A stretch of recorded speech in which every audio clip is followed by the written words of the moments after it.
السلام علیکم ورحمۃ اللہ وبرکاتہ۔ پچھلی ویڈیو میں ہم نے سورۃ البقرہ کی آیت نمبر 4 اور 5 ترجمے کے ساتھ تلاوت فرمائی تھی۔ اس میں ہم ان دو آیات مبارکہ کی تفسیر پڑھیں گے۔ شروع کرتے ہیں۔ بسم اللہ الرحمن الرحیم۔ والذین یؤمنون بما انزل الیک وما انزل من قبلک، یعنی قرآن پاک اور اس میں نازل شدہ احکامات اور سابقہ کتب جو پہلے انبیاء اور رسول پر نازل ہوئی، یعنی تورات، انجیل وغیرہ، ان میں جو کچھ باقی ہے۔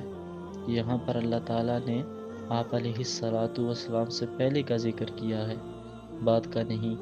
من قبلک یعنی آپ سے پہلے، لہذا ثابت ہو گیا کہ آپ علیہ الصلاۃ والسلام کے بعد نہ کوئی نبی آئے گا اور نہ کتاب۔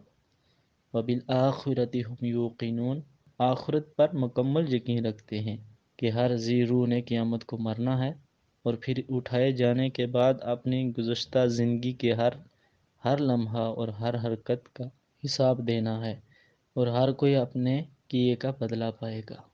اولئک علی ھدی من ربہم، ہدایت چونکہ من جانب اللہ ہے، لہٰذا یہ لوگ اپنے رب کی طرف سے ہدایت پر ہیں۔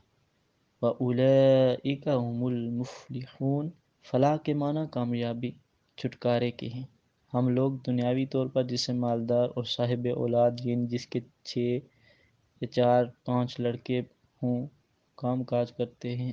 صاحب اولاد یعنی جس کے 4 6 لڑکے ہیں، کام کاج کرتے ہیں۔ زمین کے چند مربع ہوں، کوئی فیکٹری ہو، کوئی مارکیٹ ہو، کوئی ٹرانسپورٹ وغیرہ ہو، اسے کامیاب کہتے ہیں۔ لیکن اللہ تعالیٰ کے فرمان کے مطابق مذکورہ صفات جس میں ہوں وہ کامیاب ہے۔ فلاح کی 2 اقسام ہیں: فلاح کامل یعنی بلا حساب و کتاب بخشت میں چلا جائے، فلاح مطلق کہ اپنے گناہوں کی سزا بھگتنے کے بعد بخشت میں چلا جائے۔